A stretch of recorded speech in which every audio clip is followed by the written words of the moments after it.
Lady counsellor ने शोहर का सर क्यों फोड़ा?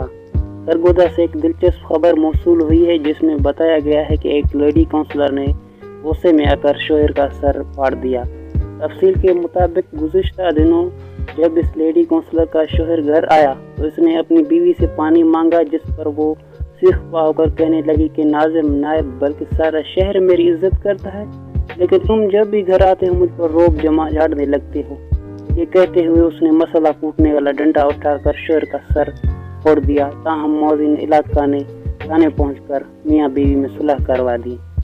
ये वाक़या बड़ी ज़्यादती की बात है, लेकिन लेडी काउंसलर सारा दिन अवाम के मसाइल हल करने में मगजमारी करती है और जब रात को घर आए तो उसे खामिंद और बच्चों की खिदमत करनी पड़ेगी। हमारी हुकूमत लेडी काउंसलरों की सीटें तो बढ़ा दी हैं, लेकिन इस बात पर गौर नहीं किया कि घरेलू काम कौन करेगा। हुकूमत या उन लेडी काउंसलरों को चूल्हे चौके के लिए खिदमतगार में करें, वरना घर पानीपत का मैदान बन जाएगा। औरतों के हकूक में बाज पर जोश लीडर रानियां तो यहाँ तक कहती हैं कि आज तक मर्दों ने हमें अपना गुलाम और बच्चे पैदा करने की मशीन समझा है। अब वक्त आ गया है कि ये मर्द जिम्मेदारी उठाएं, उन्हें पता चले कि ये कितना मुश्किल है। हमारी इस सिलसिला में ये राय है कि ऐसे शोहर जिनकी बीवियां लेडी काउंसलर हों या सियासत में मुंह मारी कर रही हों, वो घरेलू जिम्मेदारियां उठाएं।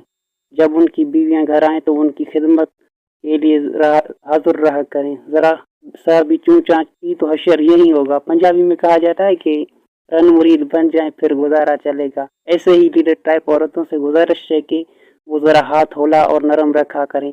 मक्के सिलपरों से काम चला लिया करें, पानी का जग गिलास वगैरह मार लिया करें, इतनी ज़्यादती ना करें। आखिर वो तुम्हारे शोहर ही हैं, उन्हें मुजादी खुदा भी कहा गया है, फिर आखिर उन्होंने माशरे के अंदर भी रहना तो होता है।